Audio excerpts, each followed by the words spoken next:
No primeiro episódio do Dr. Stone, nós somos apresentados a Senku, o protagonista do anime, um jovem de ensino médio que tem um intelecto, no mínimo, extraordinário.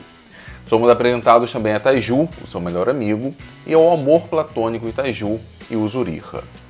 Logo no primeiro capítulo, nós vemos um corajoso Taiju chegando na sala de aula e dizendo a todos que vai se declarar a Uzuriha, vai fazer com que ela fique sabendo de seus sentimentos. Senku, querendo dar uma ajuda ao seu amigo e utilizando seu intelecto para isso, lhe oferece uma poção do amor que ele mesmo havia produzido. Taiju, entretanto, rejeita, porque para ele, nesse momento, o seu coração estava tão animado, tão cheio de sentimentos, tão cheio de paixão, que ele não precisava de nenhuma ajuda externa. Após sair da sala, Senku nos revela que essa poção do amor nada mais é do que gasolina. E aqui nós temos a primeira referência científica do anime. Ele diz que essa gasolina foi produzida através de tampinhas de garrafa PET. A garrafa PET é feita de um polímero chamado polietileno tereftalato. Suas tampinhas, entretanto, como o próprio Senku diz, podem ser feitas de polietileno. E o polietileno é um polímero cheio de átomos de carbono, uma molécula muito grande que, se for possível cortá-las em pedaços de mais ou menos 8 átomos de carbono, temos uma estrutura muito parecida com a gasolina. Por mais que isso possa parecer estranho ou inovador, nós já fazemos isso. Existem inúmeros artigos na literatura mostrando os processos de conversão de PET, por exemplo, em suas várias formas, ou polipropileno, outro tipo de polímero, em óleo combustível. Nós fazemos isso utilizando uma técnica chamada de pirólise, que em essência é simplesmente aquecer aquele material de tal forma que as ligações sejam rompidas. É óbvio que durante o processo a gente não consegue determinar exatamente um tamanho de 8 átomos de carbono.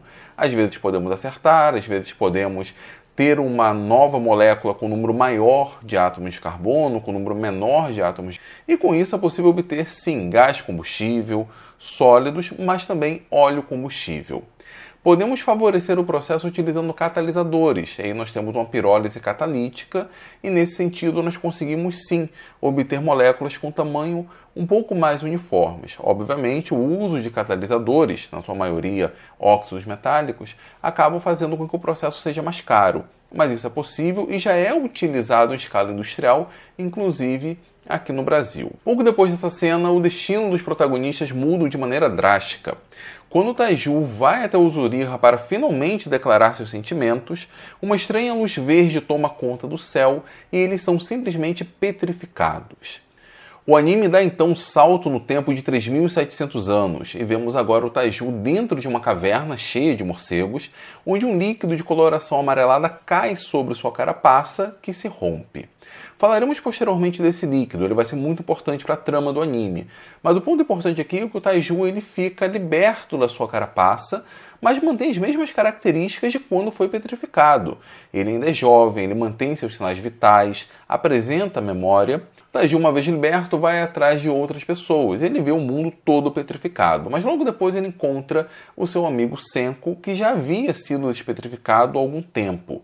Senku, inclusive, já havia conseguido se estabelecer numa casa, montar um pequeno laboratório, conseguia produzir comida, inclusive, dar um gosto especial da comida utilizando o sal que ele obtém da água do mar.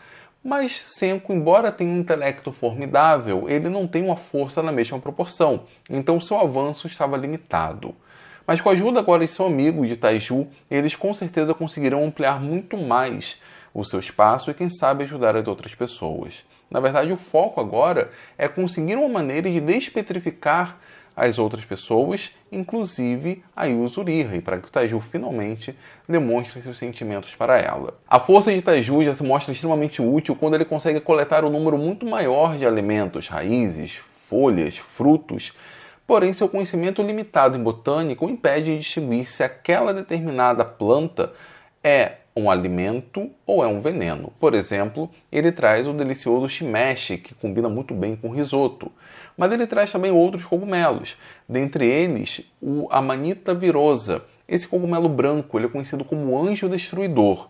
E ele tem esse nome porque ele porta toxinas extremamente perigosas, como por exemplo as amatotoxinas. Outro cogumelo que ele traz, esse de coloração avermelhada, é a Amanita muscaria. Ele até pode ser utilizado ocasionalmente como alucinógeno, mas as pessoas acabam errando a mão e ele provoca muitos casos de envenenamento. Isso porque ele é rico em substâncias como o mucinol e o ácido ibutêmico, que podem ser extremamente perigosos. Ele traz também algumas flores de acônito. Numa primeira olhada, podemos imaginar que essas belas flores roxas não poderiam causar mal algum. Só que o acônito ele é utilizado, por exemplo, na ponta de flechas e de dardos de algumas tribos como veneno. Isso porque o acônito ele contém uma toxina chamada aconitina.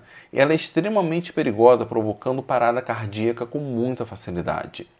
Por outro lado, ele traz também plantas do tipo Artemisia, da onde é possível obter artemisinina, que é uma molécula natural utilizada no tratamento contra a malária. Inclusive rendeu o Prêmio Nobel de Medicina e Fisiologia em 2015 a Tu Youyou. Voltando então para o foco, que é obter uma solução, alguma coisa capaz de romper essa carapaça de pedra, Senko tem a brilhante ideia de tentar produzir o nital. O nital é uma substância, uma solução, cujo nome vem de ácido nítrico, por isso NIT, e álcool, por isso AL. Ela pode ser utilizada numa concentração de até 10% de ácido nítrico, inclusive ela é comercializada e comprada com bastante facilidade. Numa concentração maior do que essa, ela se torna explosiva.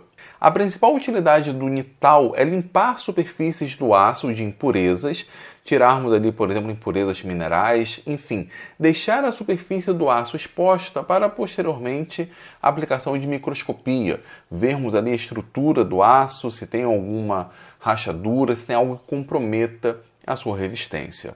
O que Senko propõe então é utilizar esse nital para romper a carapaça de pedra e com isso libertar os corpos. Ora, para ele obter o nital, ele precisa de ácido nítrico e álcool. Para se obter o ácido nítrico, o anime volta até a caverna dos morcegos e aquele líquido amarelado que ajudou a despetrificar o Taiju é literalmente ácido nítrico obtido através do guano de morcego. Guano de morcego nada mais é do que fezes de morcego, cocô de morcego. O anime, nesse respeito, ele acabou pegando um atalho. O guano de morcego, que também pode ser comprado, ele é utilizado como fonte de nitratos.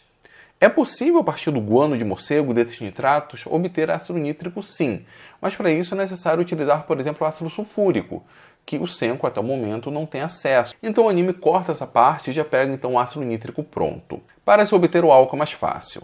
Eles utilizam uvas e a partir daí conseguem produzir o vinho, e através da destilação desse vinho eles obtêm o etanol.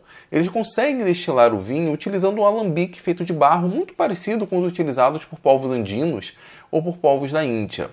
Esse alambique consegue então fazer com que o etanol evapore e ele seja coletado. Inclusive o Senko resume esse processo simplesmente falando: aqueça, evapore e deixe pingar. Após quase um ano de trabalho duro, os protagonistas agora têm o ácido nítrico e têm o álcool, e com isso é possível fazer o nital.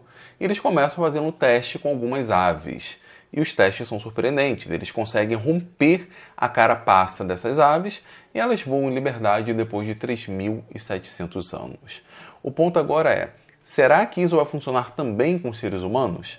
Bom, nós veremos isso no desenrolar dessa série e nos próximos episódios de Dr. Stone. É isso, pessoal. Espero que tenham gostado dos meus comentários sobre o primeiro episódio da primeira temporada de Dr. Stone. E sim, eu pretendo gravar um vídeo para cada episódio. É uma série completamente nova, onde estou utilizando mais referências e uma análise muito mais aprofundada. Se você quiser aprender mais com o Dr. Stone, então apoie esse projeto clicando aqui no gostei e deixando seu comentário se gostaram, se não gostaram, o que eu posso acrescentar, o que eu posso citar nos próximos episódios. Inclusive, se você não quiser comentar nada, não tem problema, é só escrever aqui embaixo Dr. Stone, que já ajuda muito, mas eu conto sim com o apoio de vocês. Se quiser ajudar financeiramente a Universidade da Química, aqui embaixo tem o botão Seja Membro, é só clicar que você me ajuda muito. Vamos continuar com essa série, pessoal, e vamos conhecer o reino da ciência.